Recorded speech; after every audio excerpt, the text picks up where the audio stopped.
It Welcome to Derry has pulled in some absolutely massive numbers, and these numbers basically guarantee the show's future. The series hit 5.7 million viewers across HBO and Max in its first 3 days, making it the third longest debut in HBO Max history, right behind House of the Dragon and The Last of Us. Honestly, I know it and Stephen King are of course huge IPs, but I did not expect numbers like this. These numbers pretty much make it a lock that we're going to get the full 3 seasons that the showrunners planned. Here's what we know about the 3 seasons. The creators said their goal is to raise the bar higher in terms of shock value every single season, which 2 episodes in, I can't imagine them going crazier and crazier with the shock value each season, but hey, we'll see what they can come up with here. Each one will go further back in time. Season 2 is already confirmed to be set in 1935, digging deeper into Derry's twisted past. The show is inspired by interludes from Stephen King's novel, the sections that reveal Derry's horrific history through different generations. So between the record-breaking debut, the long-term plan, and the fact that Welcome to Derry is already sitting beside The Last of Us and House of the Dragon in viewership, it is definitely safe to say HBO just found its next big franchise, and we can all get excited for at least 2 more seasons.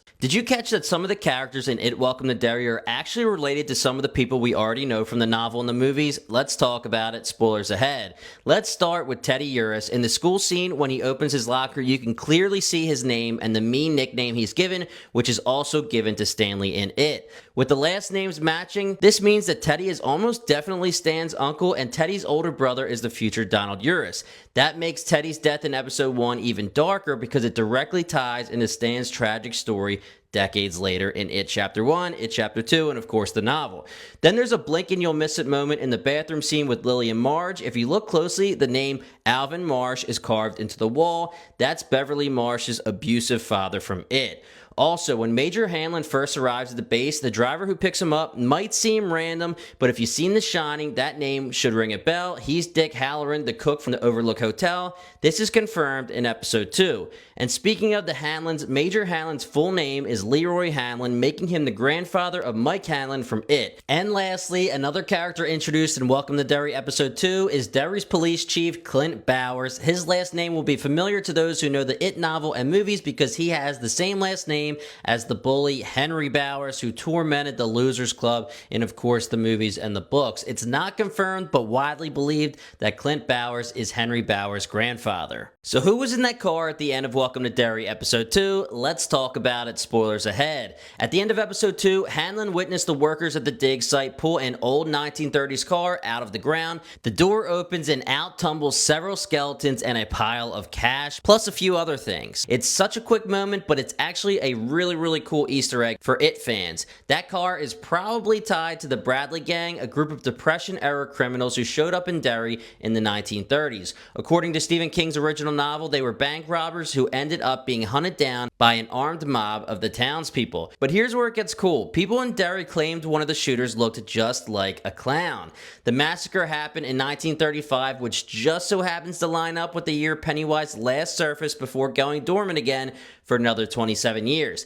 That means the heroic mob might not have been acting on their own accord. Pennywise could have been twisting their minds, turning them against each other, and feeding on all of the chaos like it always does. And since season 2 of Welcome to Derry is confirmed to take place in 1935, I'm betting we're gonna see that story play out in full. So yes, that skeleton-filled car isn't just a creepy reveal, and it's not the car Maddie was in episode 1. It's the start of a much bigger mystery about how Pennywise first began corrupting Derry itself. Major props to the writers giving us this Easter egg that also potentially majorly ties into season 2. Did you realize that Welcome to Derry already told us exactly who those skeletons in the car at the end of the episode were? Spoilers ahead. At the end of episode 2, the military uncovers an old Jeep buried underground, filled with skeletons, weapons, and cash. It looks like the remains of a group of outlaws who met a brutal end, but if you look deeper into the films and this episode, we've actually seen these people before. Remember the wanted wall in It Chapter 1? The wall that the Losers Club stood against that showed a collage of mugshots? Those mugshots were the Bradley Gang, and those same outlaws are the ones that are in the Jeep. Not the family from the beginning of episode 1 with Maddie. In Stephen King's novel, When adult Mike Hanlon returns to Derry, pharmacist Norbert Keene tells him the story of the Bradley Gang, a crew of murderers who tore through Derry in the 1930s, robbing shops and murdering anyone in their way. Eventually, the townspeople had had enough. They armed themselves, surrounded the gang, and they wiped them all out in what became known as the Bradley Gang Massacre. But here's where it gets even creepier. It was said that the witnesses remembered seeing a man in a clown suit firing among the crowd. Could that man have been Pennywise? Was it Pennywise manipulating the townspeople, feeding off their hatred and fear? And now, Welcome to Derry's second episode quietly confirms it with the intro sequence and the end scene connecting one of Derry's darkest chapters to Pennywise himself.